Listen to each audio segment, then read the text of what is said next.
Pasmado ang bunganga. Beep, beep, beep, beep, beep. Ang tagalupa na viral ang mukha. Bip, bip, bip, bip, bip. Bumibip, bip, bip, bip, bip, bip, bip, bip, bip, bip, bip, bip na ba? Ang lahat. Martian. Beep, beep, beep, beep. Enrico Pañero. Bip, bip, bip, bip, bip. Beep, beep, beep, Bip, bip, bip, bip, bip. Bip, bip, bip, bip, bip. Tiktilaok! Tiktilaok! Beep, beep, beep, beep, beep. Ito na ang 101.1 Yes FM Balitang Isang snatcher sa Malate, Maynila. Aba, nakapag-snatch ng cellphone. Nakapag-snatch ng cellphone, pero nahuli within 3 minutes. Ay, magaling, magaling.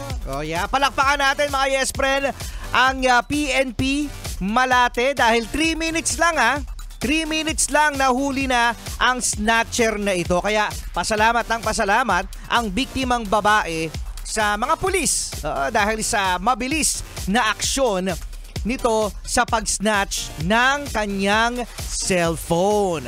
Ito ay nangyari nga mga yes friend dyan sa may Malate at nakita kasi ng mga pulis na meron tumatakbo. La, baka ano yan nagja-jogging lang. Baka nagja-jogging lang. Yung pala hindi, iba yung takbo mga yes friend ng iba yung takbo ng snatcher. Grabe ka. Ang nagja-jogging straight yan, straight. Tapos nasa sidewalk. Ang mga snatcher, pag-ewang-gewang tumakbo yan.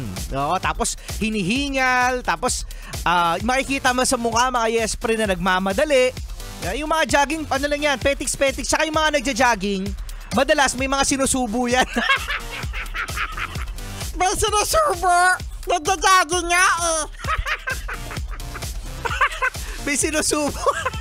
Ngayon mga yes friend, dahil nga sa ang mga pulis ay rumoronda dahil nga sa syempre merong ordinansa na dapat within 5 minutes mahuli ang mga nirereklamo.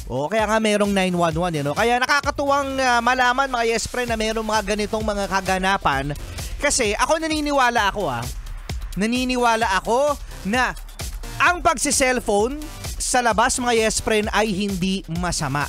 Kasi minsan kapag meron tayong kaibigan, meron tayong kamag-anak o pamilya mismo na nalaman na nanakawan siya ng cellphone, nasnatchan siya ng cellphone, ano sinasabi Martian? Yan! Kaka-cellphone mo yan!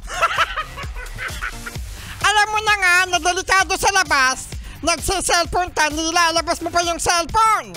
Pero dapat hindi gano'n ang mindset mga yes friend. Bakit tayo mag-a-adjust sa mga magnanakaw? Di ba? Oo nga. Bakit tayo mag-a-adjust sa mga snatcher? Oo nga. Bakit tayo hindi maglalabas ng cellphone dahil sa natatakot tayo? Di ba? Dapat ang mga natatakot mga masasama ang loob. Dapat yung mga natatakot, yung mga snatcher, mga magnanakaw, bakit tayo matatakot? Wah! Di ba tayo mag-a-adjust? Kaya yung iba pinapagalitan Paano ulit, Martian? Yan! Kaka-cellphone mo kasi yan. Alam mo nang nasa labas ka, alam mo nang mamahalin yung cellphone mo, nilabas mo pa sa bag mo. Anong nangyari? Ay di nanakaw. Yan, kasi. Ganyan na yung mindset kasi. Diba kaya sabi ko nga sa inyo mga yes friend, walang masama. Kung kayo ay magse-cellphone, ang masama ay yung magnakaw. Kaya sana mas mas mapahaba pa ang aksyon ng mga pulis pagdating sa mga ganitong mga krimen. Yung hindi lang sinasabi na safe.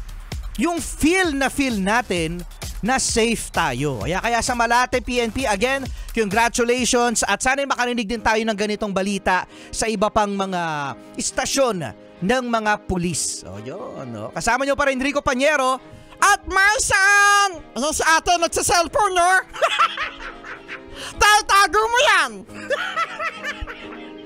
Itago mo yan, mamaya masasermonan ka pag na-snatch yan. Yung mindset sabi ko sa'yo, itago mo yung cellphone mo. Kapag naalala ko ang mga araw